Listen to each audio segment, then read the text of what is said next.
친구들 안녕. 저녁 잘 챙겨 먹었어요? 저도 잘 먹었어요. 친구들 뭐 먹었어요? 저는 그냥 나물 비빔밥 먹었어요. 친구들도 좋아하는 거 먹었죠? 오늘도 친구들 보고 싶어서 왔어요. 오늘은 밖에는 안 나가서 날씨는 잘 모르겠지만 잘 보냈죠?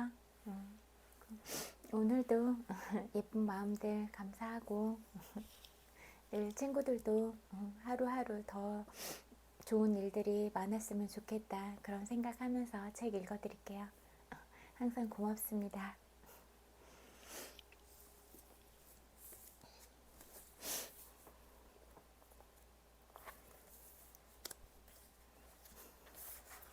운명을 가르는 결정. 수용소에 있는 사람들은 어떤 결정을 내리는 일과 어떤 일이든지 앞장서서 하는 것을 두려워했다. 이것은 운명이 자기를 지배한다는 생각을 강하게 갖고 있기 때문이다. 그래서 사람들은 어떤 방식으로든 운명에 영향을 주는 일을 피했고 대신 운명이 자기에게 정해진 길을 가도록 했다.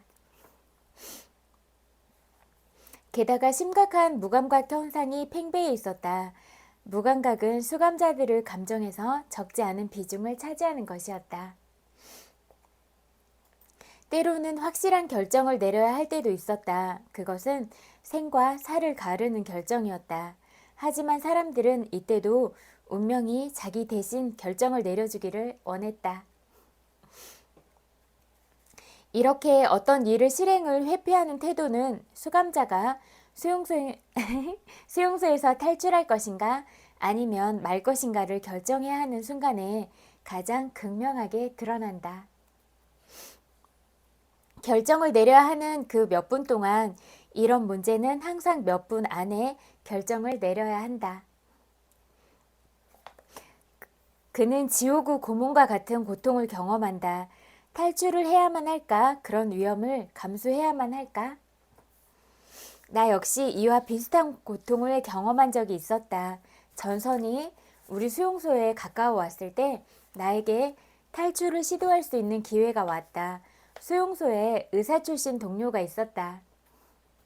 그는 진료를 하는 길에 수용소 밖에 있는 막사에도 들러야 했는데 그가 탈출을 시도하면서 나에게도 함께 가자고 했다. 환자의 증세가 전문의의 조언을 필요로 하기 때문에 함께 진찰해야 한다는 구실을 붙여 나를 수용소 밖으로 데려간 것이다. 수용소 밖에서는 저항운동 단체의 일원인 한 외국인이 기다리고 있다가 우리에게 제복과 문서를 주기로 되어 있었다. 하지만 마지막 순간에 기술적인 문제가 생겨서 다시 수용소로 돌아가야 하는 상황이 되었다. 그래서 우리는 그 기회를 식량, 상한 감자 몇 알에 불과하지만 준비하고 배낭을 구하는 데 쓰기로 했다. 먼저 우리는 여자 수용소에 있는 막사로 뛰어 들어갔다. 여자들이 다른 수용소로 옮겨갔기 때문에 안이 텅 비어 있었다. 막사 안은 무질서 그 자체였다. 많은 여자들이 보급품을 받은 다음 서둘러 떠난 것이 분명했다. 넝마 옷, 지푸라기, 상한 음식, 깨진 질그릇들이 어지럽게 널려 있었다. 어떤 그릇은 여전히 상태가 좋아서 꽤 쓸모 있어 보이는 것도 있었다. 하지만 이것은 가져가지 않기로 했다. 나중에 들은 얘기인데 당시 여자 수용소에서는 상황이 나빠지자 그릇을 식기로는 물론 세면대와 변기로도 사용했다고 한다. 수용소에서는 막사 안에 변기를 갖고 들어가서는 안 된다는 엄한 규율이 있었다. 하지만 어쩔 수 없이 이 규율을 어겨야 하는 사람들이 있었다.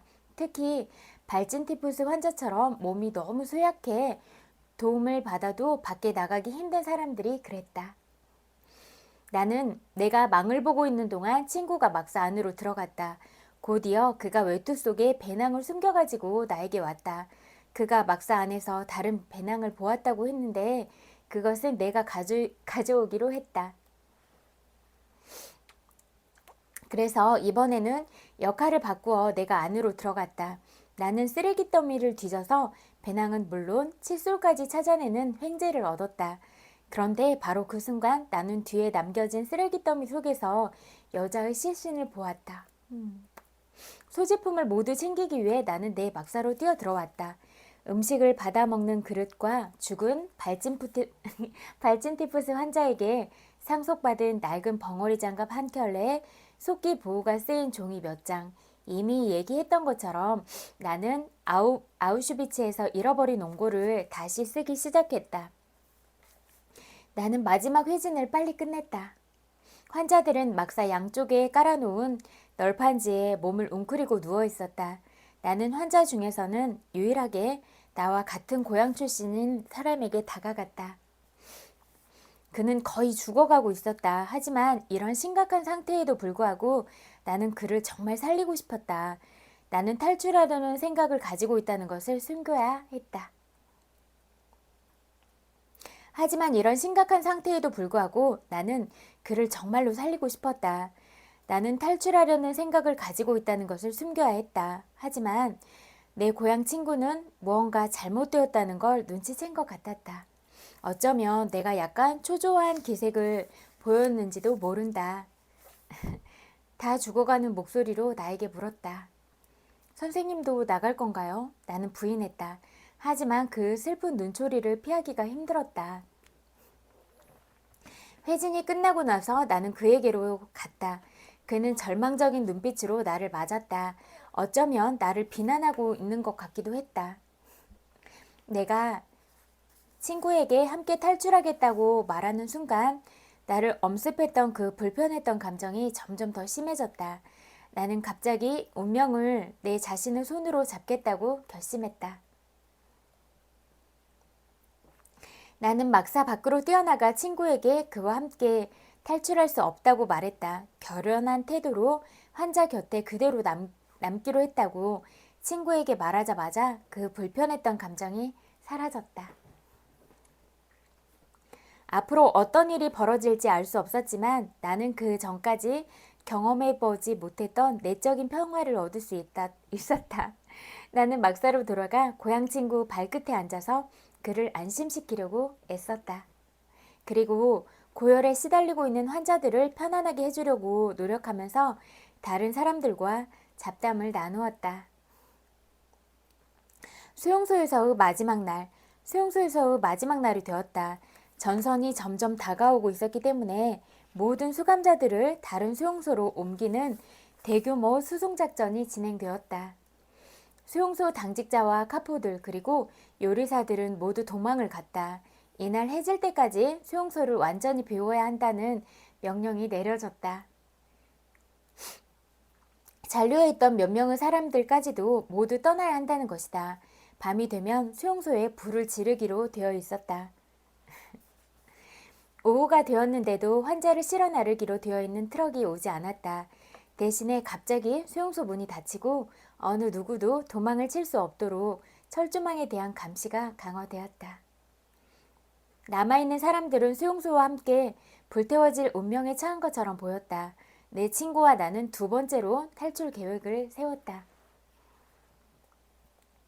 우리는 철조망 담장 밖에다 시신 세 구를 묻으라는 명령을 받았다. 수용소에 있는 사람 중에서 우리 두 사람에게만 이 일을 할 수 있는 기력이 있었기 때문이다. 나머지 사람들은 거의 막사에 누워서 고열과 정신 착란에 시달리고 있었다. 우리는 계획을 세웠다. 첫 번째 시신을 운반할 때 관으로 사용하는 낡은 세탁통에다 친구 배낭을 숨겨 나오기로 했다. 그리고 두 번째 시신을 옮길 때 내 배낭을 가져 나오기로 했다. 그리고 세 번째 시신을 옮길 때 탈출을 하자는 것이었다. 처음의 두 번은 계획대로 진행되었다. 막사로 다시 돌아온 후 나는 숲에서 며칠 지내는 동안 먹을 빵을 구하러 간 친구들을 기다렸다. 몇 분이 지났다. 그가 돌아오지 않자 점점 더 조바심이 났다. 무려 3년을 갇혀 지낸 후 이제 즐거운 마음으로 자유를 머릿속에 그릴 수 있게 되었다. 전선을 향해서 내달리는 것이 얼마나 멋진 일인가를 상상하면서 그러나 우리의 계획은 성공하지 못했다. 친구가 돌아온 바로 그 순간 수용소 문이 활짝 열렸다. 적십자 마크가 그려진 반짝반짝 번쩍번쩍 알루미늄 차가 천천히 점호장 안으로 굴러 들어왔다. 제네바에 있는 국제적십자사의 대표가 도착한 것이다. 수용소와 수감자들은 그 보호를 받게 되었다. 그는 수용소 가까이 있는 농가에 숙소를 정했다. 언제 일어날지 모르는 비상사태에 대비하기 위해서였다. 이런 상황에서 이제 누가 탈출을 걱정하겠는가. 차에서 약상자가 내려지고 담배가 공급되었다. 우리는 사진이 찍혔으며 기쁨이 최고조에 달했다. 이제 전선을 향해 달려가는 위험한 일을 할 필요가 없게 된 것이다. 이렇게 좋아하고 있는 사이에 세 번째 시신을 갖다 묻는 것을 깜빡 잊고 있었다. 그래서 우리는 시신을 밖으로 가져가 파놓은 좁은 무덤에 밀어 넣었다.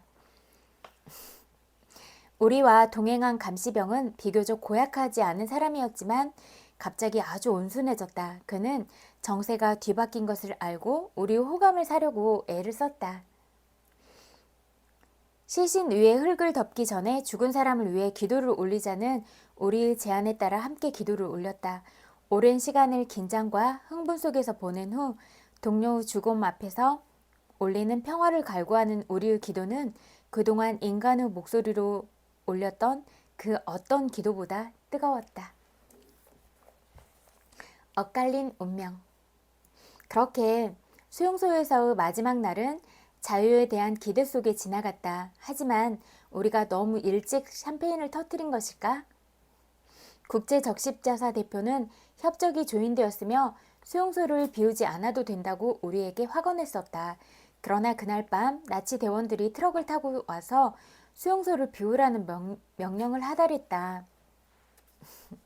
마지막 남아있던 수감자들은 중앙 수용소로 보내진 다음 그곳에서 48시간 안에 스위스로 가도록 되어 있었다. 다른 전쟁 포로들과 교환하기 위해서였다.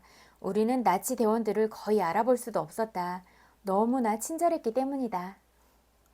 그들은 망설이지 않고 트럭에 타라고 우리를 설득하면서 이런 행운을 얻게 된 것을 감사해야 한다고 말했다. 건강한 사람들은 트럭 안으로 밀고 들어가고 심하게 아프거나 약한 사람들은 조심스럽게 들어 올려졌다. 내 친구와 나는 이제 더 이상 배낭을 숨길 필요가 없었다. 마지막 그룹에 속해 있었다. 이 그룹에서 13명을 뽑아 끝에서 두 번째로 오는 트럭에 태우기로 되어 있었다.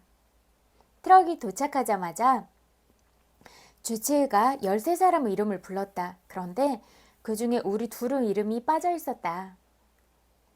뽑힌 13사람은 트럭에 올라타고 우리 둘은 뒤에 남아야 했다. 놀라고 화가 나고 실망해서 우리는 주치의에게 따졌다.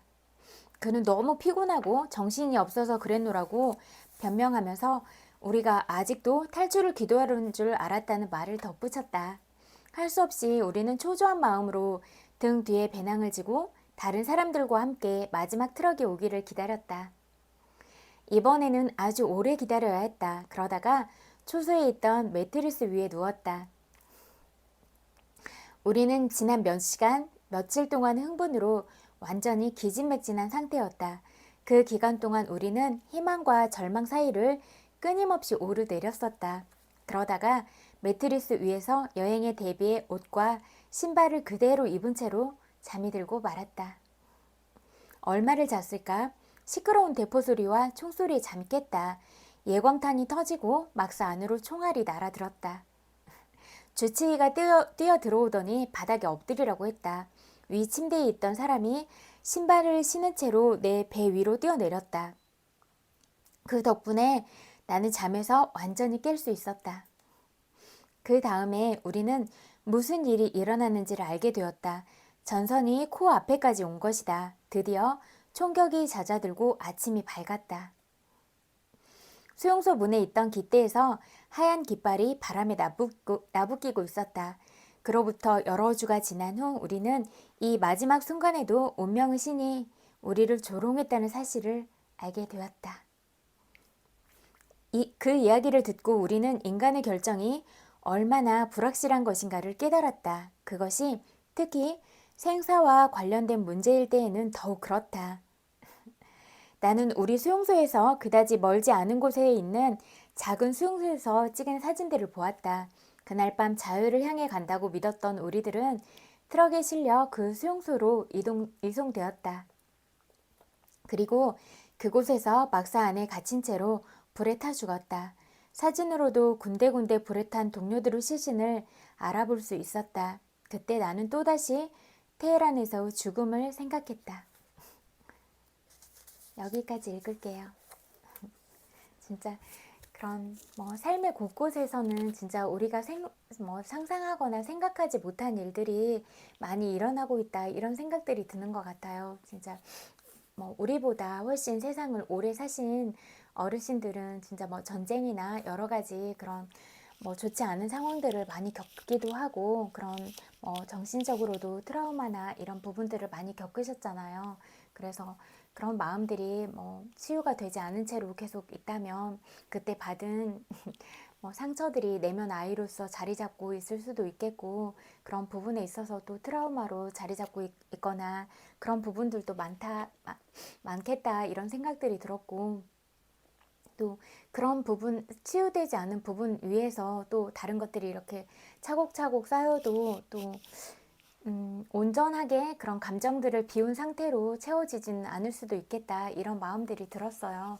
그리고 또 그렇게 치유가 되지 않은 채로 우리들의 자녀들, 또 그런 자녀들이 받은 그런 부분들이 또 손자, 손주들한테 갔을 때 그런 영향들이 쭉 이어져 오거나 그럴 수도 있겠다, 이런 생각들이 들었고, 또 그런 부분들에 대해서 자각하지 않으면 우리들 스스로도 깨어있는 생각과 마음을 가지고 살기가 어렵겠구나, 이런 생각들이 많이 들었어요. 그래서 제가 늘 자기 감정이나 이런 부분들을 점검을 해야 되고, 그런 사고나 이런 부분들도 확장시켜야 된다고 하는 면이 그런 면들에서예요.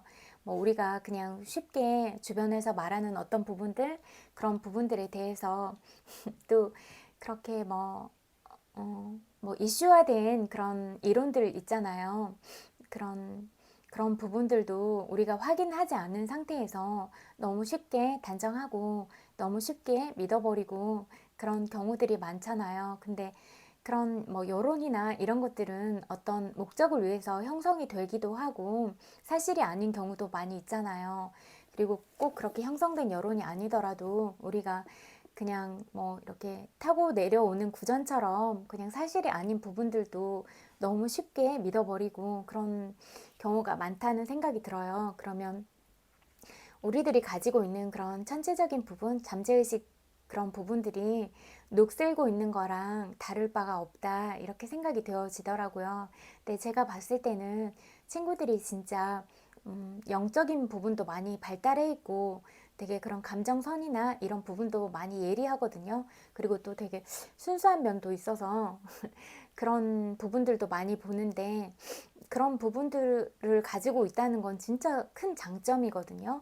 그래서 이미 친구들 안에 있는 그런 영적인 부분을 더 많이 개발하고 빛을 낼 수 있는 부분들이 정말 많다, 이렇게 생각이 되어지니까 어떤 한계적인 그런 상황을 미리 설정하지 말고 진짜 그런 무한한 가치가 있는 어떤 부분들에 대해서 늘 노력하고 개발하는 그런 부분들이 중요하다, 이렇게 생각이 되어져요. 그러니까 뭐든지 그냥 안 된다고 생각하지 말고 그냥 할 수 있는 부분은 다 된다고 생각하고 계획을 세우고 그냥 앞으로 나아가면 되지 않을까, 이런 생각들이 많이 들었어요. 안 된다고 하면 다 안 되는 거잖아요. 근데 수많은 결과물들, 위대한 업적을 이룬 사람들도 다 주변에서 안 된다는 말을 수없이 많이 들었을 거예요. 그런데 그분들이 안 된다는 말에 힘을 더해서 안 된다고 좌절했으면 어떤 발명품도 생겨나지 않았을 거고, 어떤 우리 생활에 유익한 어떤 것들도 다 그렇게 현실적인 물품들로 생산되지는 못했을 거예요. 그래서 그런 안 된다는 말들에 굴복하지 말고 그냥 우리들 스스로는 다 된다고 생각하기로 해요. 설사 뭐 어떤 결론적인 부분에서 뭐 우리가 생각하는 대로 성공이 되지 않는다고 하더라도 그런 과정은 다 소중하고 그런 과정들 속에서 설사 넘어진다고 해도 그 안에는 배울 점들이 반드시 있다. 이렇게 생각하니까 그냥 스스로를 믿는 것 이런 부분은 정말 중요하다. 이렇게 생각되어져요. 그리고 제가 친구들을 믿어요. 그리고 친구들이 또 친구들 자신을 믿고 우리가 또 이렇게 이런 마음들, 예쁘고 사랑스러운 마음들을 연결시키면 우리가 정말 더 많은 것들을 이뤄낼 수 있고 사랑으로 갈 수 있을 거다. 이렇게 생각하거든요. 그러니까 같이 가요. 또 잠재의식을 가는 거 읽어드릴게요. 이게 너무 멀리 있나?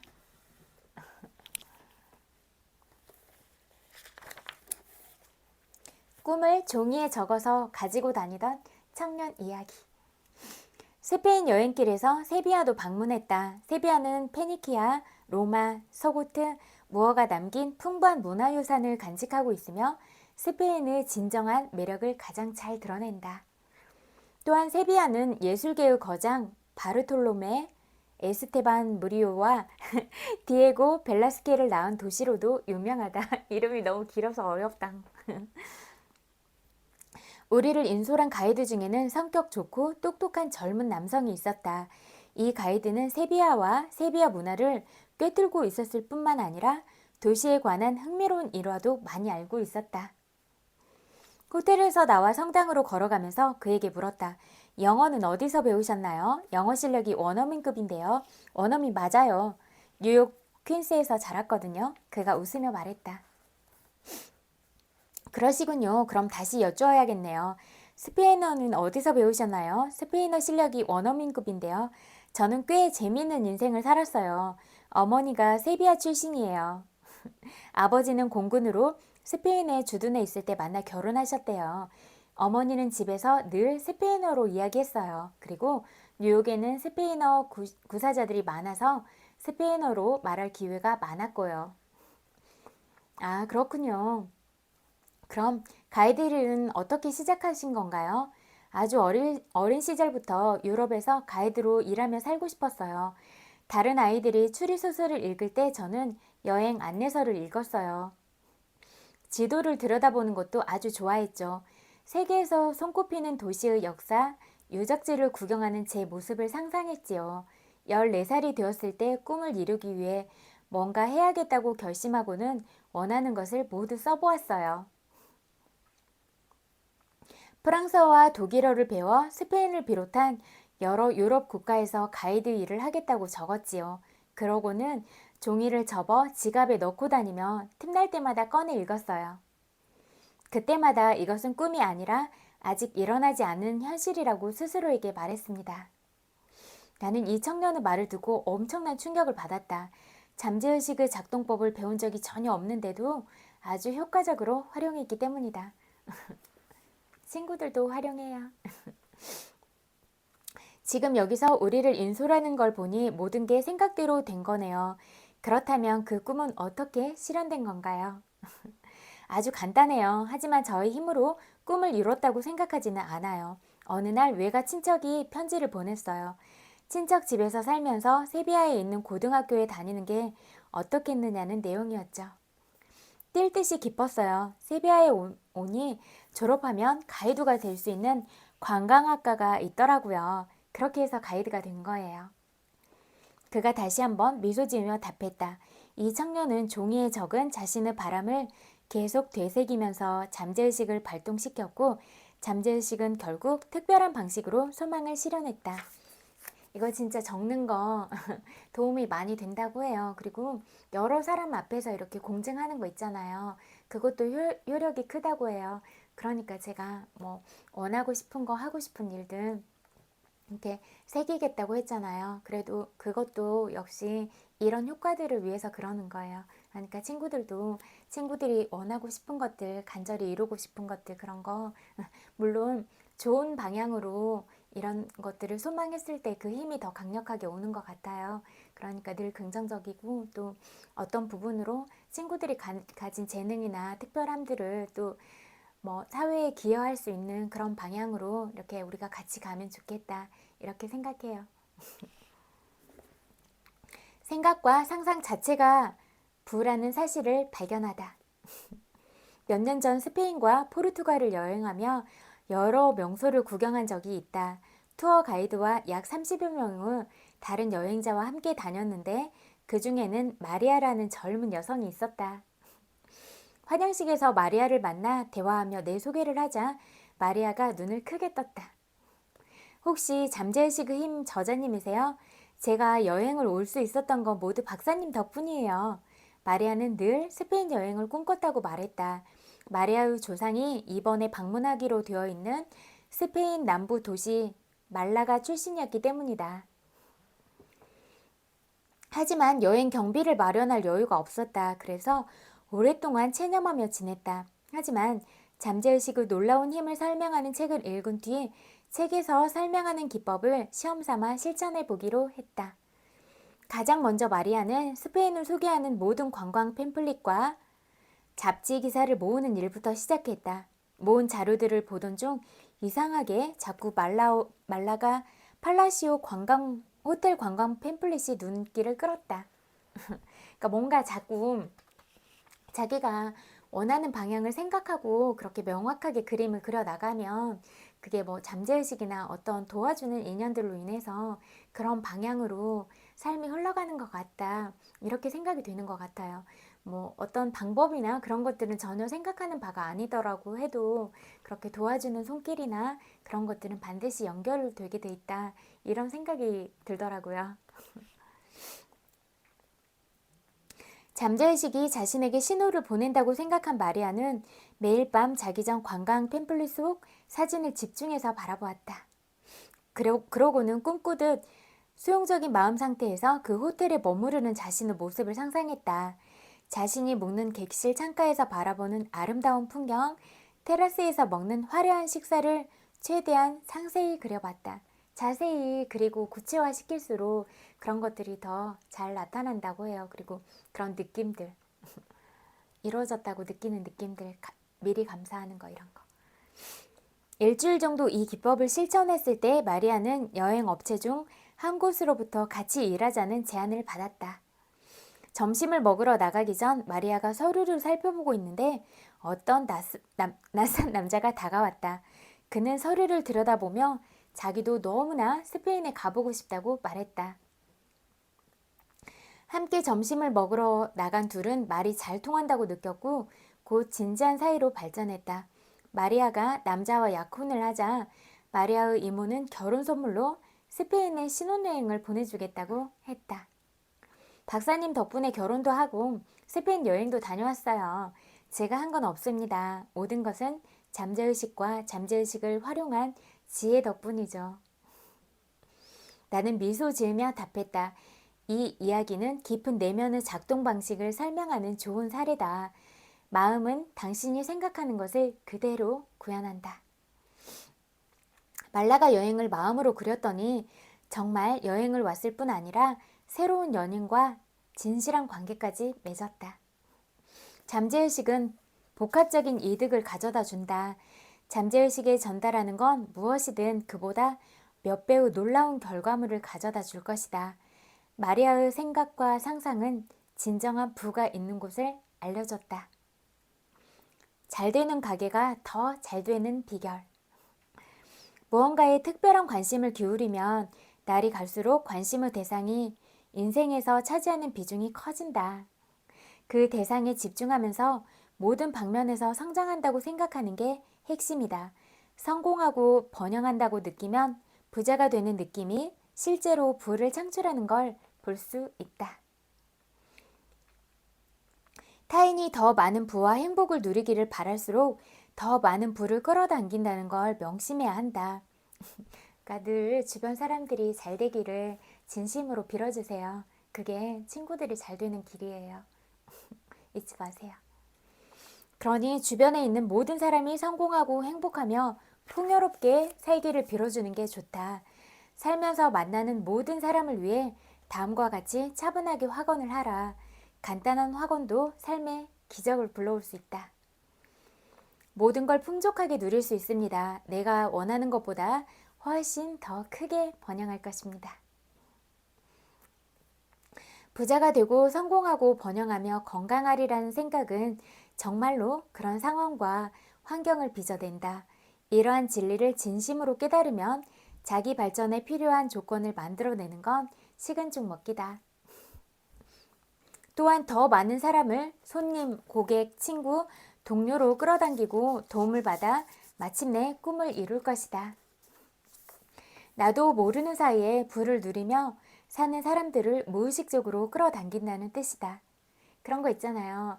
내가 다른 사람을 위해서 정말 잘 되기를 간절하게 진심으로 빌어줬어. 그러면 그런 마음을 받은 사람들이 정말 그런 마음에 대해서 고마움을 느끼고 또 다시 잘 되기를 빌어주고 그렇게 선순환 구조가 일어나잖아요. 그러면 그런 모든 것들을 바라지는 않는다고 해도 결과적으로는 나한테 좋은 일들이 일어나게 될 수밖에 없는 구조잖아요. 이런 것들은 간단하게 생각해도 딱 와닿는 법들이에요.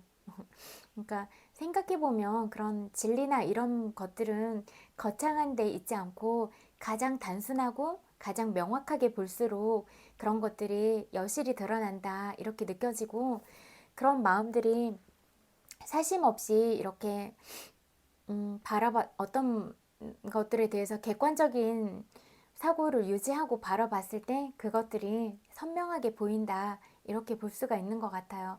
딱 직관적으로 볼 수 있으니까 그런 것들이 직관이 맞을 때가 생각보다 많은 것 같거든요. 명품 브랜드가 즐비한 베버리힐스 한 상점을 구경하고 있을 때다. 멋지게 차려입은 한 녀석이 다가와 이 가게의 주인이 론다라고 자신을 소개했다. 그리고 자신이 엄청난 성공을 거두고 수많은 고객에게 사랑받는 유명 인사가 된 비결을 들려주었다. 매일 아침 영업을 시작할 때마다 다음의 확언을 되뇌는 것이었다. 이 가게에 들어오는 모든 사람은 축복받고 번영이 넘쳐나고 영감을 받아 부유해집니다. 이것도 타인을 위한 기도잖아요.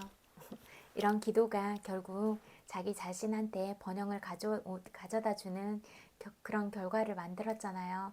이런 이치들을 깨닫고 늘 마음에 새기고 있으면 제가 늘 말씀드렸잖아요. 결국 좋은 마음들을 내는 건 그런 수혜자는 자기 자신이라고. 그리고 사랑스러운 말을 하면 일단 기분 좋아지고 그러는 것도 자기 자신이에요. 그런데 그런 부정적인 말들이나 그렇게 욕 이런 것들을 하면 자기 기분 자체가 떨어지는 상태가 되잖아요. 그러면 제가 항상 이렇게 긍정적인 마인드로 에너지를 끌어올려야 된다고 했는데 부정적인 마음을 가지면서 어떻게 좋은 에너지를 동시에 가질 수가 있겠어요? 그러면 이미 마이너스 에너지를 가지고 있는 거예요.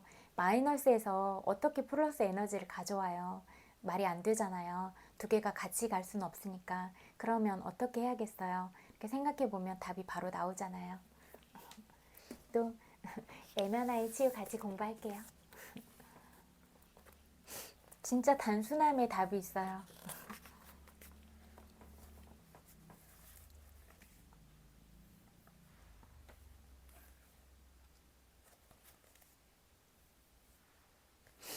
우리가 학교에서 제대로 배웠다면 사회적 기술, 예를 들면 상호, 협력적인 태도 등을 사용하여 친구를 사귈 수 있을 것이다. 학교에서 근면성을 배웠다면 생존기술의 도움을 받을 수 있을 것이다. 이러한 학령기 때 자아의 힘은 사랑과 직업이라는 두 축과 관련된 성인기 정체성을 형성하는 데 도움이 될 것이다. 20대 중반에서 후반까지의 시기에는 새로운 주기가 시작된다.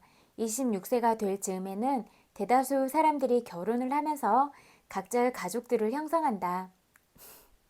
이때도 우리가 제대로 사랑하고 친밀감을 가지기 위해서는 신뢰감, 자율성, 자발성, 상호 협력적 자세가 필요하다. 어린 시절의 각 단계는 친밀감을 향한 탐색을 추구하며 계속 순환될 것이다. 우리는 경계선이 없는 의존적인 사랑의 단계에서 의존에서 벗어나려는 단계, 즉 우리의 차이점을 받아들이기 위해서 힘겨루기의 단계로 가게 되고, 그 다음 자기 실현을 추구하는 독립적인 단계로, 그 다음으로 상호 협력적이고 동반자적인 관계인 건강한 상호 의존의 단계로 나아가게 된다. 이런 단계들은 우리의 어린 시절의 성장 발달 단계들을 반영해 준다. 그러므로 우리의 인간관계에서의 성공과 실패는 어린 시절의 각 단계들을 우리가 얼마나 잘 거쳤는가에 달려 있다. 그러니까 우리가 어렸을 때 가장 만나는 그런 1차적인 사회적 관계는 부모님이잖아요. 그래서 부모님하고 그런 신뢰적인 관계들이 잘 형성되었을 때 그런 것들이 건강한 관계로 발전되기가 쉽고, 이렇게 또 다음 단계들을 나아가고 이렇게 구축해 나가고 이러기가 쉬워지는 것 같아요. 그런데 또 그렇지 못하는 경우도 있기는 하잖아요. 근데 이것도 그냥 꼭 부모님들의 잘못이다 이렇게 보기보다는, 또 부모님이라고 하더라도, 또 우리한테 실수를 하고 또 우리한테 상처를 줬다고 하더라도 기본적으로는 또 그분들도 위에서부터 내려온 어떤 부분에 대해서 상처가 있거나 살아가면서 많은 어려움들을 겪고 그러다 보니까 마음 안에 그런 상처들이 쌓이고, 그래서 또 아니면 또 자기가 가지고 있는 어떤 기질적인 부분들, 또 여러 생을 살면서 그렇게 익숙해진 업들 때문에 그렇게 표현을 하고 있는 거거든요. 그러니까 어떻게 보면 그냥 꼭 미워하거나 그런 감정을 갖기보다는, 그냥 뭐 어른들이라고 해도 어린아이 같은 면들을 가지고 있을 수가 있잖아요. 그래서 우리가 그냥 우리 스스로도 어떻게 보면 그렇게 좀 짠하고 치근하고 그런 부분들이 있잖아요. 우리도 상처받기 쉽고 정말 여린 마음들을 가지고 있으니까. 그런데 부모님들도 그렇고 어른들도 그런 마음을 가질 수 있겠다 이렇게 좀 생각을 해보고 자비의 눈으로 이렇게 바라본다면, 그분들도 불쌍하게 여기고 그렇게 그런 시각을 가질 수 있다면 좀 더 이해를 할 수는 있을 것 같아요. 뭐 어느 날 보면 부모님의 그런 덩치나 이런 신체 조건들이 되게 많이 작아져 있고 왜소함을 느낄 때, 또 걸음걸이나 이런 것들이 좀 건강한 상태에서 벗어났을 때 이런 모습들을 보면 참 측은하고 짠하고 그러잖아요. 그러니까 우리가 그런 시각으로 바라볼 수 있어야겠다 이런 생각을 많이 하는 것 같아요. 그리고 저부터 또 그런 시각을 갖고 또 포용적인 마음을 가지려고 노력해야 될 것 같다 이런 생각이 많이 들어요. 저도 많이 부족하고 그래서 많이 더 넓고 큰 마음을 간직하기 위해서 더 노력하고 마음 그릇을 더 크게 가져야 될 것 같아요. 저도 이렇게 생각하니까 친구들도 같이 이런 부분에서 서로 공부하고 서로 좋은 영향을 주면서 이렇게 주고받고 그렇게 좀 더 좋은 방향으로 같이 가면 좋겠다 이런 생각이 늘 들어요.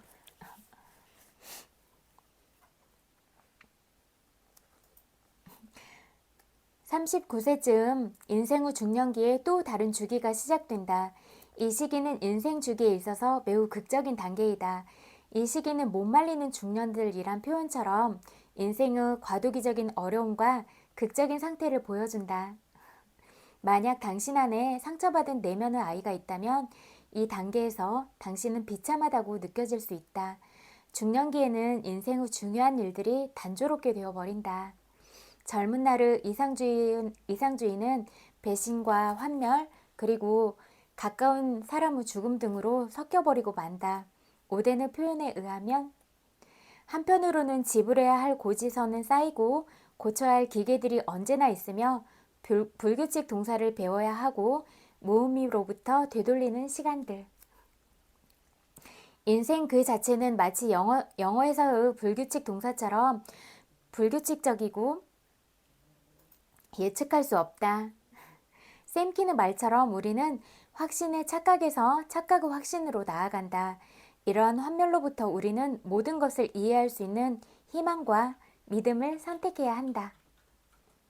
우리가 믿음을 선택한다면 우리 인생의 모든 영역, 일, 관계, 영성에 대한 새로운 결정을 하기 위해서 우리의 의지를 사용해야 한다. 우리는 성장해야만 하며 우리 자신의 두 발로 일어서야 한다. 우리가 가진 자율성과 자발성이 무엇이든 간에 목적의식을 창조하도록 도전받을 것이다. 그리고 어쩌면 우리는 새롭게 발견한 목적을 지원하기 위해서 새로운 기술을 개발해야 할지도 모른다. 노년기는 희망이 더욱 깊어지며 새로운 사명들이 강해지는 새로운 시기라고 할 수 있다. 이때는 생산의 시기처럼 종종 평화로운 시기라고 할 수 있다. 바라건대 우리의 놀라운 아이가 이 시기에 우리에게 가장 풍성하길 원한다. 이때야말로 우리에게 그 아이의 자연스러움과 쾌활함이 가장 필요한 시기이기 때문이다. 노년의 시작은 재계약을 요구하며 또한 퇴직과 노화가 일어나는 시기이다. 바로 이 노년기에 두 번째의 아동기로 돌아가야 할 필요가 있다. 이때 우리에게는 어린아이 같은 희망, 즉 우리에게도 아직 무언가 남아있을 것이라는 희망과 우리 자신보다 훨씬 큰 무언가에 대한 신뢰가 더 큰 세상을 보도록 도와줄 것이라는 희망이 필요하다. 우리가 부분이 아닌 전체를 보기 위해서는 그동안 쌓아왔던 모든 자아의 힘이 필요하다. 그러한 비전을 가질 때 우리는 현명해진다. 각 단계는 바로 그 전 단계 위에서 형성된다. 이 모든 단계들의 토대는 바로 아동기이다. 초기의 작은 실수가 나중에는 아주 커다란 실수가 되곤 한다. 우리 인생의 초기에 대해서는 뭐라고 말할 수 없다. 그 시기는 그저 살아남기 위해 양육자에게 전적으로 의지하고 있었다. 우리의 욕구는 바로 의존의 욕구였고 그 부분은 오직 양육자에 의해서만 충족될 수 있었다. 이제 우리가 우리 스스로 키우면 되잖아요. 다음에 나오는 도표는 변화와 재순환에 따른 인간 발달의 여러 단계들을 보여준다. 우선 첫 번째 도표는 개인의 성장을 위해 각 단계마다 개발할 필요가 있는 여러 가지 자아 강도와 힘에 대한 윤곽을 보여준다. 두 번째는 13년의 재생 주기에 대한 개요를 보여준다. 세 번째 그림은 인생의 주기에서 당신의 존재가 어떻게 넓어지고 성장하는지를 보여준다. 저도 친구들의 그런 예쁜 마음들 이런 것들 바라보면 친구들의 생각이나 그런 마음들도 점점 더 좋은 방향으로 가고 있고 생각의 크기나 이런 부분들도 진짜 많이 커지고 있구나 이런 부분들에 대해서 느껴요. 그러니까 저도 제가 친구들의 마음을 바라보듯이 또 친구들도 그 자신들의 마음을 이렇게 관조적인 자세로 바라보면 보일 것이다 이렇게 생각하거든요. 제가 늘 친구들을 믿고 이렇게 사랑을 마음을 전하려고 하는 것처럼 그런 좋은 기운들 마음들이 늘 친구들 마음에 가서 닿았으면 좋겠어요. 그리고 오늘도 또 제 이야기 들어주셔서 정말 너무너무 감사해요. 항상 마음으로 고맙습니다. 그리고 또 오늘 친구들이 어떤 하루를 보냈을지라도 고생 많았어요. 타닥타닥 마음으로 안아드릴게요. 이거 100만 번 볼뽀뽀 보내드릴게요. 이거 엄청 많이 사랑해요. 그 오늘도 따뜻하게 잘 자고 저도 오늘은 좀 허리가 아파가지고 이렇게 조그만한 찜질하는 거 되고 있었거든요. 그리고 약도 먹고 그러니까 좀 괜찮더라고요. 그래서 뭐 허리가 아프거나 아니면 좀 밖에서 추운 데서 많이 떨고 있거나 그럴 경우에 그렇게 뭐 따뜻하게 온찜질도 하고 또 뭐 배도 좀 차가우신 분들도 있잖아요. 그러면 그렇게 배에도 놓고 그러면 좋을 것 같다 이런 생각들이 들더라고요. 근데 또 너무 뜨거우면 화상 입을 수도 있으니까 적절하게 온도 조절도 잘 하시고 또 이렇게 옷 같은 데 위에다 놓는 것도 괜찮을 것 같고 그냥 오늘 제가 해보면서 그런 생각이 들어서 이런 것도 나눠보면 어떨까 그런 생각이 들었어요. 그래서 공유해보는 거고 잘 때 늘 이야기하듯이 긍정적인 생각, 좋은 기분으로 잠드세요. 모두 모두 굿나잇. 안녕.